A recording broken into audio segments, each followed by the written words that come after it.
Akshay Kumar plus প্রিয়দর্শন মানেই সেই পুরনো কমেডির ম্যাজিক। সেই পুরনো কমেডির ম্যাজিক কি ফিরে এলো, নাকি শুধুই নস্টালজিয়া দিয়েই চলছে ভূত বাংলা? চলুন দেখে নিই। আজকে মুভি ম্যাজিক মোমেন্টসে আমি রিভিউ করব 17ই এপ্রিল মুক্তি পাওয়া ছবি প্রিয়দর্শন পরিচালিত ভূত বাংলা ছবিটা। তো কেমন হলো ভূত বাংলা ছবিটা? এই ভূত বাংলা ছবিটাকে ঘিরে একটা বিশাল এক্সাইটমেন্ট এবং বাস ক্রিয়েট হয়েছে এবং প্রচুর মানুষের এক্সপেকটেশান রয়েছে তোমার ছবিটা থেকে। তো ছবিটা কি সেই এক্সপেকটেশানটা পূরণ করতে পারলো কি পারলো না, সে সব কিছু নিয়ে আজকে আলোচনা করবো মুভি ম্যাজিক মোমেন্টসে। তো চলুন ভিডিওটা আরম্ভ হলো ভূত বাংলা ছবিটা।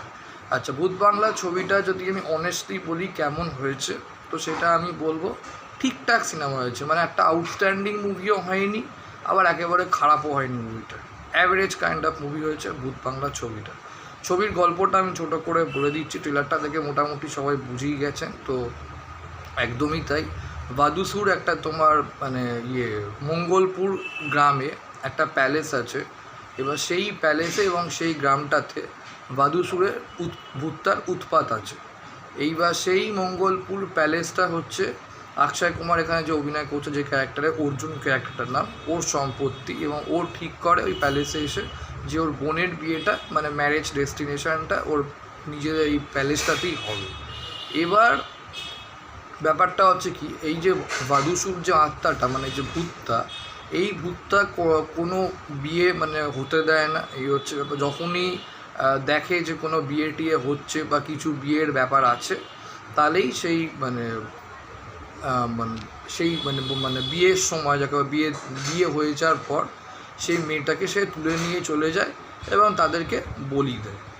এইবার এখানে ওই জিনিসটা মানে তোমার গল্পটা মানে ইয়েতে তোমার মঙ্গলপুর গ্রামে সেটাই আছে বলবো, মানে যে চিরাচরিত যে প্রথাটা যাকে বলে। এবার ও এই শেষ অবধি মানে এন্ড অফ দ্য সিনেমায় তোমার বিয়েটা দিতে পারবে কি পারবে না, বা ওর বোনের বিয়েটা হবে কি হবে না, এই সব কিছু জানতে গেলে আপনাদের তোমার ভূত বাংলা ছবিটা দেখতে হবে। মুভির পজিটিভ দিক যদি আমি বলি, মুভি ফার্স্ট পজিটিভ দিক হচ্ছে তোমার কিছু কমেডি সিন আছে যেগুলো লিটারেলি তোমার আপনাদের হলে হাসাবে এবং ভালো লাগবে। তার মধ্যে কিছু ঝলক তো আপনারা ট্রেলারে দেখতেই পেয়েছেন। এক্স্যাক্টলি যখন ওই সিনগুলো পুরো তোমার স্ক্রিনে দেখবেন তখন খুবই ভালো লাগবে বলবো। অক্ষয় কুমার তার মানে টপ ক্লাস কমিক টাইমিং দিয়ে আবারও অনেক জায়গায় হাসিয়েছে বলবো।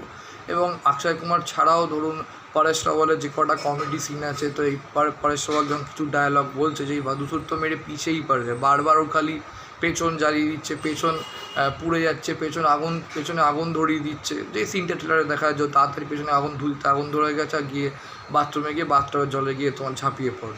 তারপর রাজপালাদেবের এন্ট্রিটা খুব ভালো। রাজপালাদেবকে এমনভাবে এন্ট্রি দিয়েছে যেন মনে হবে যে বাদুসুর দাঁড়িয়ে আছে। তারপর যখন ও লাইটের মধ্যে আসে তখন দেখা যায় রাজপালাদেব।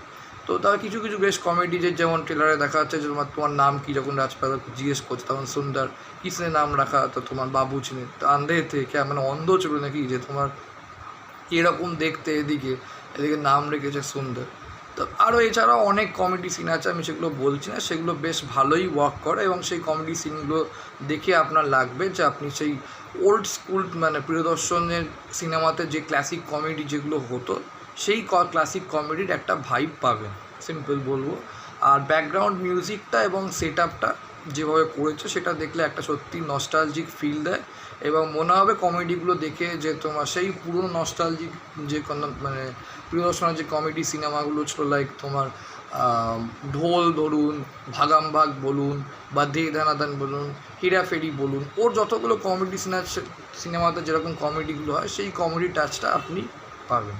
এবং আর একটা জিনিসও বললো যেটা পজিটিভ দিক লাগবে, সেটা হচ্ছে এই মুভির স্টার্টিংটা খুব ভালো এবং ফার্স্ট হাফটা বেশ এন্টারটেনিং, দেখতে ভাল লাগে। যেখানে কিছু কমেডি সিনের সাথে বেশ কিছু হরার সিনও আছে যেটা বেশ দেখতে ভালোই লাগে এবং ভয়ও লাগে। আচ্ছা, এবার বলি আমি অ্যাক্টিং পারফরমেন্সে আমার কাছে অন্তত সিনেমাটা দেখার সময় সবচেয়ে বেশি আমি আগে দেবো জিজু সেনগুপ্ত দারুণ পাঠ করেছে। মানে জিজু সেনগুপ্ত যারা ফ্যান না তারা আমি বলবো এই সিনেমাটা দেখার পর জিজু সেনগুপ্তর ফ্যান হয়ে জিজু সেনগুপ্ত সত্যিই খুব ভালো অভিনয় করেছে। তার মানে তাকে যে খুব এই যে চরিত্রটা সে পাঠ করেছে অক্ষয় কুমার বাবার চরিত্র যে খুব ভালো মানাচ্ছিল তা না, কিন্তু ক্যারেক্টারটাকে খুব সুন্দর করে মানে মানিয়ে নিয়ে দারুণ অভিনয়টা করেছে।